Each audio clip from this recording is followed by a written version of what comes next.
Guys, we're going to be installing the Rough Country ball joints in the YJ today. Got a bunch of other stuff that's coming for it. And I already did one side, and I realized that I kind of messed up.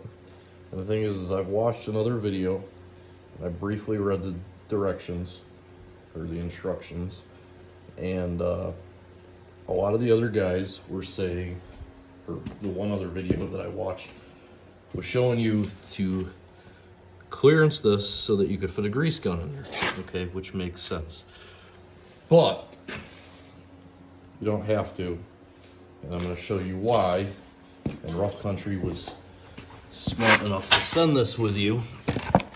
So for each ball joint, they send you the correct nut, and they send you the Zerk fitting, but they also send you, that's that one right there that just fell, which is a needle style grease fitting.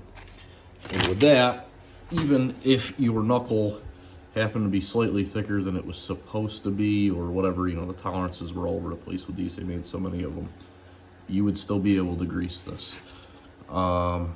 Slightly regret doing it to the other side, but who knows if this axle is gonna end up staying in this Jeep anyways, so it doesn't hurt my feelings that much.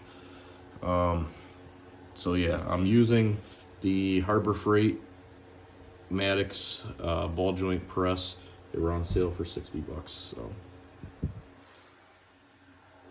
there that is, ready to be pressed in. And we're gonna send her home and make sure that this is all pressing together straight.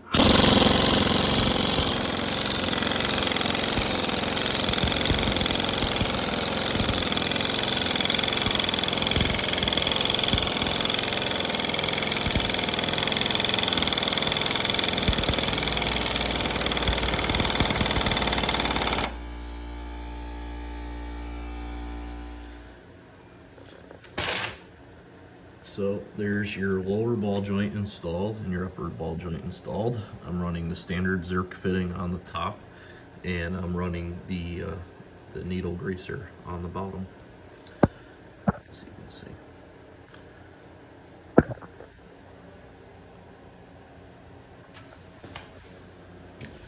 And so this side, I had clearanced this for the standard Zerk fitting, but then I decided for the other side I would rather not grind that knuckle, even though I did it over here already.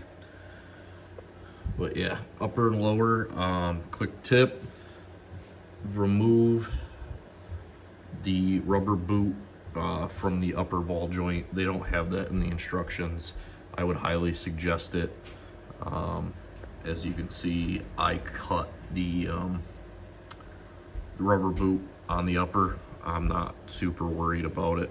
I pulled it off the rest of the way and put a little bit of RTV on the inside of it. I'm just gonna let that dry, and that'll be fine. I mean, it is what it is. But so you don't make the same mistakes as I did, I would remove it and press it in and push it back on. It comes right off. It's not very difficult. Next step is I'm going to put the knuckle itself on and bolt it in, and I'll show you that, and that's where I'm going to stop for this video. We are getting chromoly axle shafts for the front. I have a lunchbox style locker from Power Tracks. It's their no slip. It's not supposed to make a lot of noise and ratchet. So yep, and I'm running these cheap $20 Amazon axle seals that run on the outside here. They're like a dust boot basically.